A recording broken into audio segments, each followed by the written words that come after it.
Good morning students. आज हम लोग क्लास 8 के विज्ञान का पाठ संश्लेषित रेशे और प्लास्टिक पढ़ने जा रहे हैं। इस भाग में हम लोग पढ़ेंगे रेशे कितने प्रकार के होते हैं और पॉलीमर बहुलक किसे कहते हैं। तो चलो आओ देखते हैं।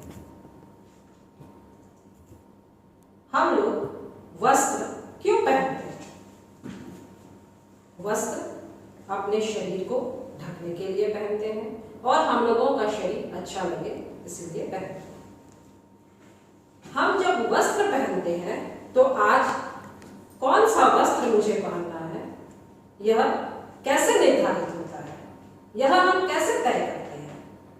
तो पहला तो जो मेरी इच्छा होती है हम वह पहनते हैं, और दूसरा कि हम मौसम के अनुसार अपने वस्त्र तय करते हैं।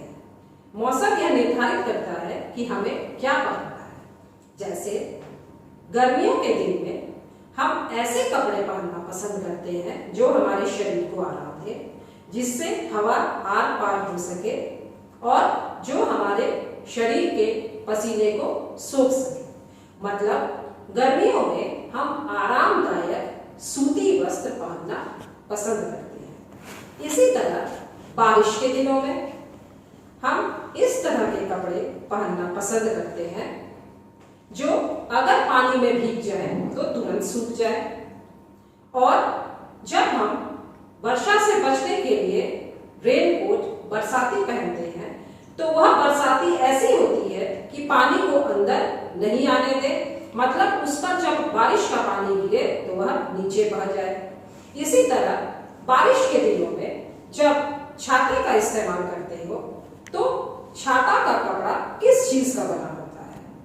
वह एक ऐसे कपड़े का छाता बना होता है जो पानी को अंदर पार नहीं होने देता है और साथ ही जिस पर पानी ऊपर से पार हो जाता है। इसी तरह जाड़े के दिनों में हम लोग ठंड से अपने शरीर को बचाने के लिए मोटे ऊनी कपड़े पहनते हैं। यहाँ पर चित्र में देखो, गर्मियों में पहनने वाले आरामदेह सूती कपड़े।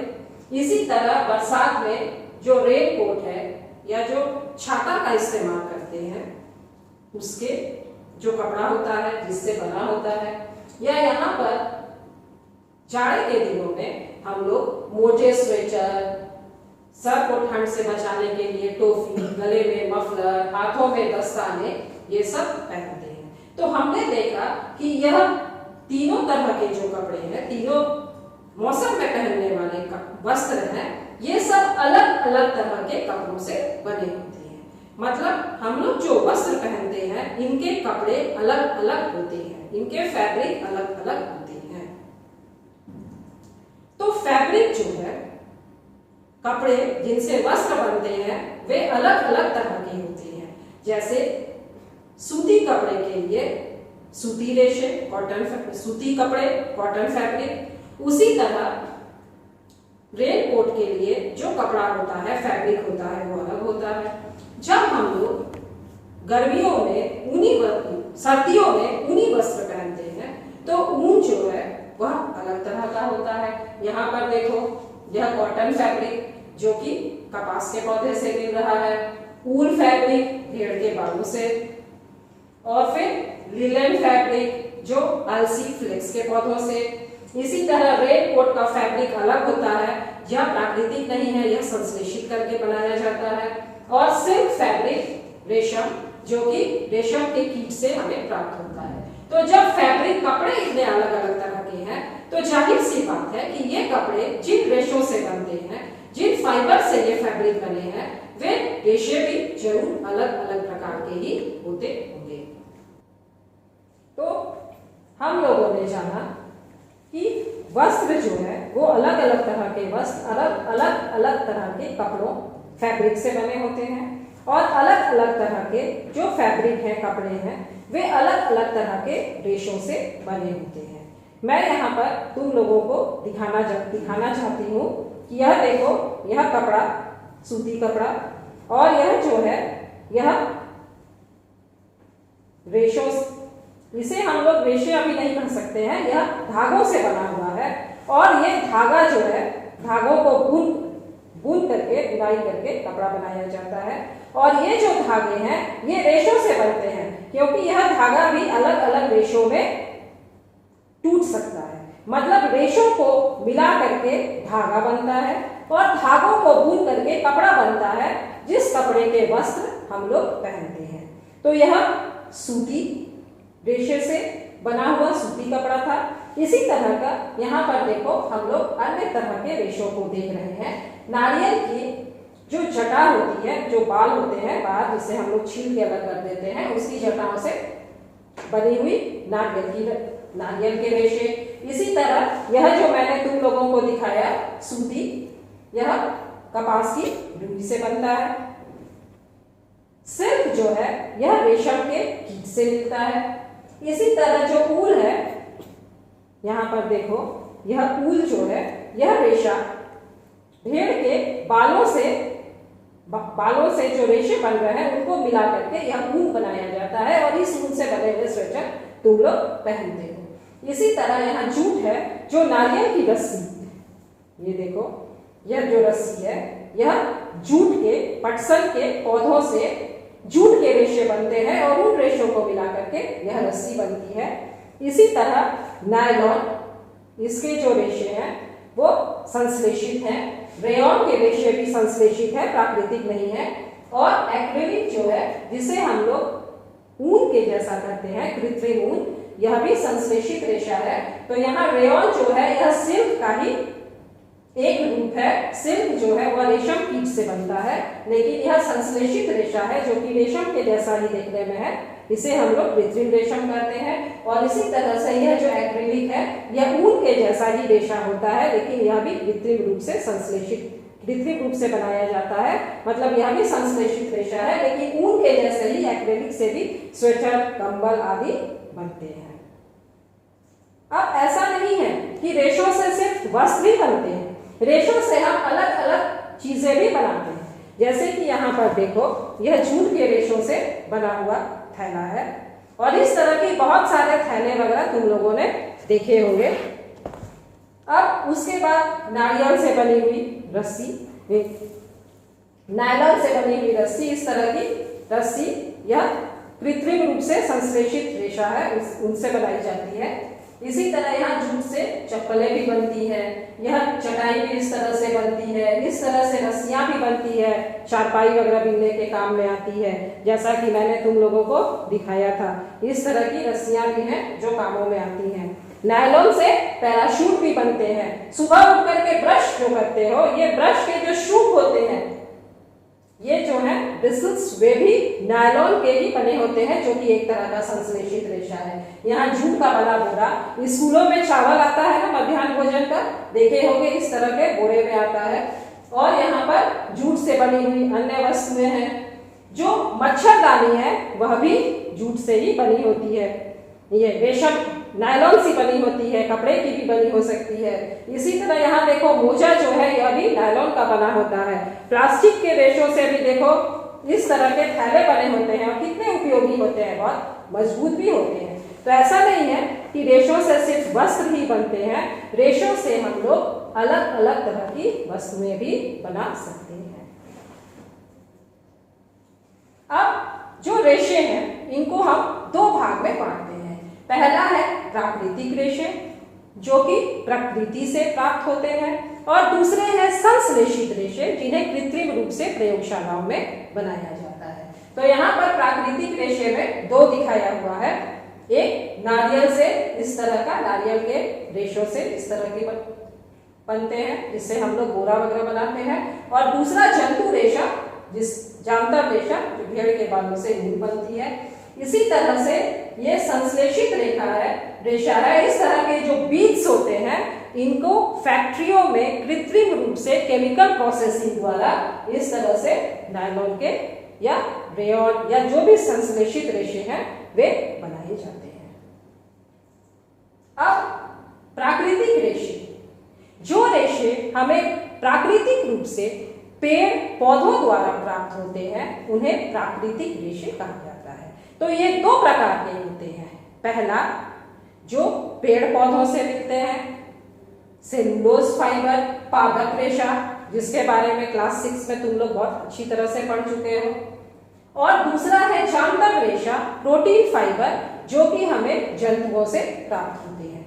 तो यहाँ पादप रेशों में कपास के पौधे से सूती कपड़ा बनता है। तुम लोगों ने इस तरह से रुई देखी होगी, यह कपास के पौधे से रुई बनती है और रुई से फिर रेशे बनते हैं। और जैसा कि मैंने दिखाया था, इस कपास की रुई से रेशे बने, उन रेशों से धागे बने और इन धागों से सूती कपड़ा बनता है।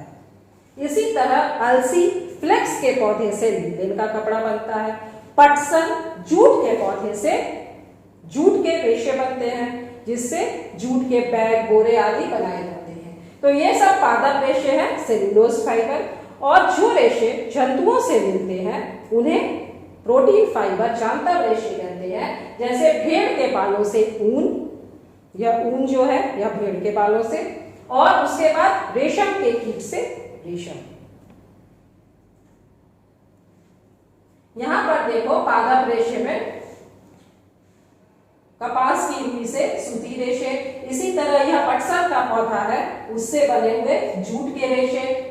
ये दोनों पादप रेशों हैं, पादप रेशे के उदाहरण हैं। इसी तरह यहाँ रेशम के कीट से रेशम बन रहा है और भेड़ के बालों से ऊन बन रही है, ये जांतव रेशे के उदाहरण हैं। अब आते हैं संश्लेषित रेशे, सिंथेटिक फाइबर। जो रेशे कृत्रिम रूप से प्रयोगशालाओं में बनाए जाते हैं उन्हें हम संश्लेषित रेशे, सिंथेटिक फाइबर कहते हैं। चूंकि ये रेशे कृत्रिम रूप से बनाए जाते हैं, इसीलिए इन्हें कृत्रिम रेशे, आर्टिफिशियल फाइबर कहते हैं। यह रेशे मनुष्य द्वारा बनाए जाते हैं, इसीलिए इन्हें मानव निर्मित रेशे, मैन मेड फाइबर भी कहा जाता है। ये रेशे पेट्रो रसायन, जो कि पेट्रोलियम मूल का कच्चा पदार्थ है, उसके रासायनिक प्रक्रमणों द्वारा बनाए जाते हैं। मतलब पेट्रोकेमिकल्स के केमिकल प्रोसेसिंग द्वारा ये संश्लेषित रेशे, सिंथेटिक फाइबर बनाए जाते हैं। ये 4 प्रकार के हैं: रेयॉन, नायलॉन, पॉलिएस्टर और एक्रिलिक। तो अब हम लोग देखते हैं कि प्राकृतिक रेशों के गुण। प्राकृतिक रेशे कम मजबूत होते हैं, इसीलिए प्राकृतिक रेशों से बने कपड़े कम टिकाऊ होते हैं और जल्दी फट जाते हैं। जैसा कि तुम लोगों ने रेशम के, सिल्क के कपड़ों को देखा होगा, कितने नाजुक होते हैं। थोड़ा सा खींच दिए, थोड़ा सा उस पर ज्यादा दबाव पड़ा, तुरंत फट गया। प्राकृतिक रेशे बहुत अधिक पानी सोखते हैं, इसीलिए प्राकृतिक रेशों से बने कपड़े धोने के पश्चात जल्दी नहीं सूखते हैं। स्वेटर को जब धो के डालते हैं तो देखते हो कितना पानी निकलता है और जल्दी सूखता भी नहीं है। उसे सूखने के लिए धूप तेज होनी चाहिए। प्राकृतिक रेशे कपड़ों के कीड़ों से खराब हो जाते हैं। रेशम के, सिल्क के कपड़ों को देखो, छेद हो जाता है। स्वेटर, जो ऊनी स्वेटर है, उनमें देखो अगर ठीक से उनका रख रखाव नहीं किया गया तो उनमें भी कीड़े लग जाते हैं और छेद हो जाते हैं।